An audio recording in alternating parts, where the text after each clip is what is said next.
Au cœur du continent africain, une voix s'élève. Africa.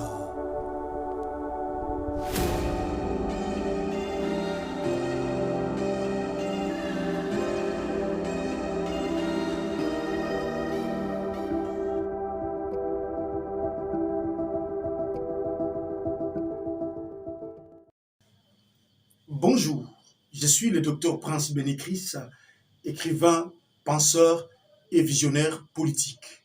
Je viens une fois de plus à travers cet élément pour partager avec nous une thématique importante. L'Afrique est-elle prête pour relever les défis du XXIe siècle?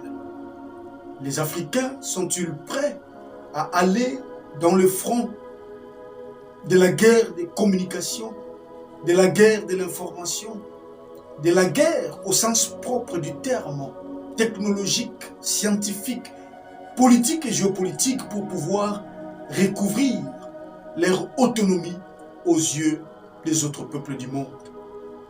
La bande des gazelles ne se justifiera jamais par rapport à la prédation du lion, parce que le jour où les lions, au nom d'un droit à la survie, renoncera à consommer la viande de l'antilope, ce jour sera fatal pour sa descendance.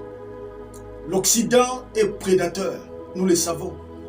L'Occident baigne dans une dynamique de prédation à la fois des richesses de la terre, mais aussi des acquis culturels et patrimoniaux des peuples du monde entier pour en faire sien.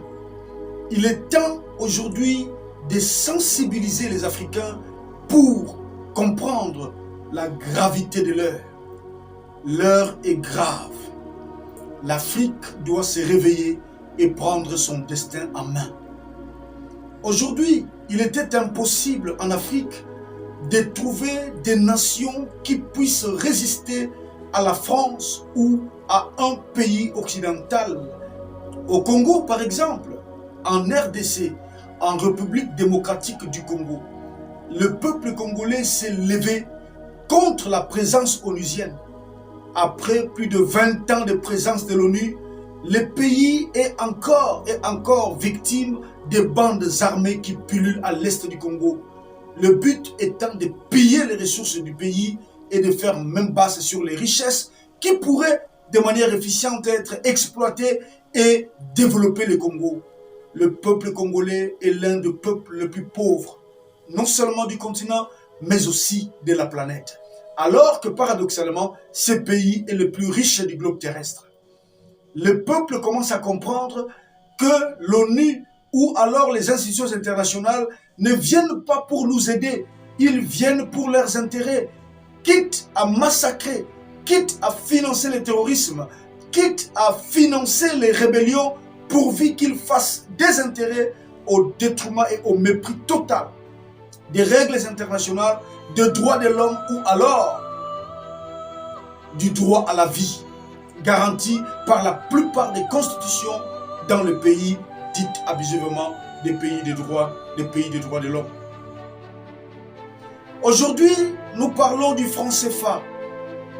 15 pays de l'Afrique mangent ou consomment encore le franc CFA.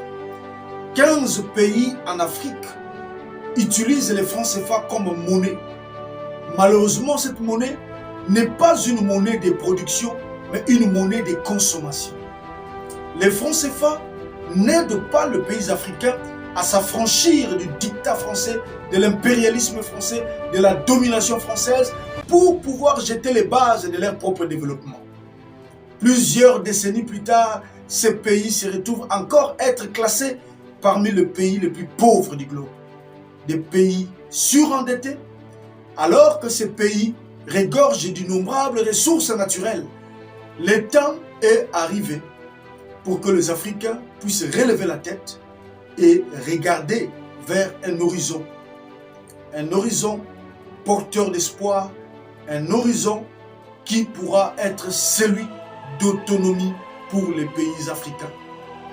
Il était impensable de voir au cœur du continent africain des chefs d'État faire tête à la France, résister contre les assauts de l'impérialisme, contre les dictats des institutions internationales et impulser une dynamique de libération.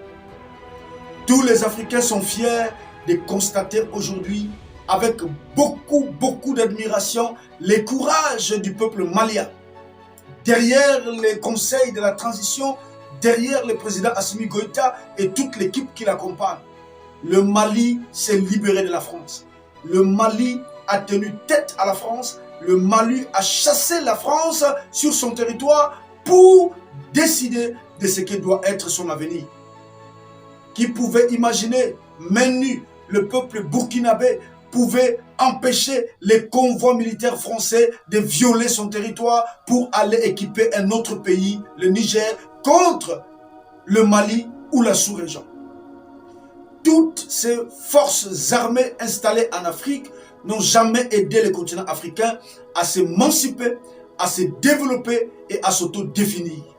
Le temps est arrivé pour les Africains de comprendre qu'aucun peuple du monde ne viendra porter les fardeaux des Africains. Aucun peuple du monde, fistule, russe, français, américain, chinois, ne s'inquiète des problèmes des Africains parce qu'ils ont leurs problèmes à résoudre. Le temps est arrivé qu'une élite consciente puisse incarner les combats et conduire l'Afrique vers les rives de sa propre libération. Si les Africains ne se réveillent pas, alors l'Afrique se réveillera trop tard lorsque son sort aura été irrévocablement scellé. Il y a de cela une dizaine d'années, il était impensable de voir le chef d'État africain s'asseoir autour d'une table et décider de l'avenir de l'Afrique sur le plan monétaire. Par exemple, le franc CFA. L'UEMOA a donné le ton, il faut sortir de la zone CFA pour créer une monnaie africaine. Aujourd'hui, des voix s'élèvent, les langues se délient pour concevoir une Afrique qui appartienne réellement aux Africains en jetant les bases institutionnelles, politiques, idéologiques et systémiques. C'est ainsi qu'au cœur de l'Union africaine, des réformes sont menées pour empêcher que cette institution soit instrumentalisée par l'Europe, l'Union européenne ou les autres États, que cette institution puisse servir réellement aux aspirations des Africains et puisse répondre à l'idéal panafricaniste qui a prévalu à la fondation, sinon à la création de l'Organisation de l'Unité africaine en 1963. Souvenez-vous alors du combat de Kwame Nkrumah, les Ghanéens, un Africain digne de ce nom. Souvenez-vous alors du combat de Patrice Emery Lumumba, les Congolais, un fils digne. Souvenez-vous alors d'Ahmed Sékou Touré, un fils noble. Souvenez-vous alors de Nasser Abdel, un fils noble du continent africain. Souvenez-vous alors de Mohamed V. Ces héros se sont réunis à Casablanca pour jeter les bases d'une Afrique qui appartenait réellement aux Africains. Le temps est venu de dire aux Africains d'arrêter de rêver.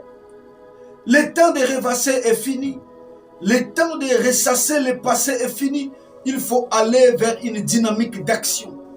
Poser les actes concrets pour libérer le continent africain du joug étranger, de la domination étrangère et des institutions budgétivores qui se font du beurre sur les dos du malheur des Africains. Le temps est arrivé pour l'Afrique de comprendre que s'il ne se lève pas et ne prend pas en main sa destinée, aucun autre peuple ne le fera. Souvenons-nous alors de Thomas Sankara qui a dit en son temps: lorsque le peuple se lève, l'impérialisme tremble. L'Afrique se lève, les impérialistes réfléchissent. L'Afrique se lève, l'impérialisme tremble. Peuple africain, lèvons-nous et relevons le défi du millénaire. Car l'Afrique appartient aux Africains et donc toutes les richesses de l'Afrique appartiennent légitimement au peuple africain. Il est temps d'en tirer profit. Il est donc inadmissible qu'au nom de la mondialisation, de multinationales viennent piller l'Afrique sur fond des accords léonins qui n'avantagent pas le continent africain. Le temps est venu que l'Afrique se mette debout. Debout l'Afrique, ce n'est pas un slogan. Debout l'Afrique, c'est une exigence d'une mutation géopolitique majeure dans l'histoire de l'humanité. L'avenir du monde dépend de l'Afrique. Là où l'Occident a échoué, l'Afrique doit donner le ton pour amener le monde à l'équilibre et à plus d'harmonie. L'Union africaine doit cesser d'être un instrument de coopération, mais plutôt un instrument d'intégration politique. Nous devons parvenir aux États-Unis d'Afrique pour donner la voix à l'Afrique noble, à cette Afrique qui incarne le berceau de l'humanité, à cette Afrique qui incarne le berceau de la civilisation. Nous connaissons tous les prouesses de l'Égypte antique, dont nous sommes fiers, dignes descendants des bâtisseurs de pyramides et donc ceux qui ont jeté les bases de la civilisation universelle, la seule qui existe. Debout Afrique, ton heure a sonné.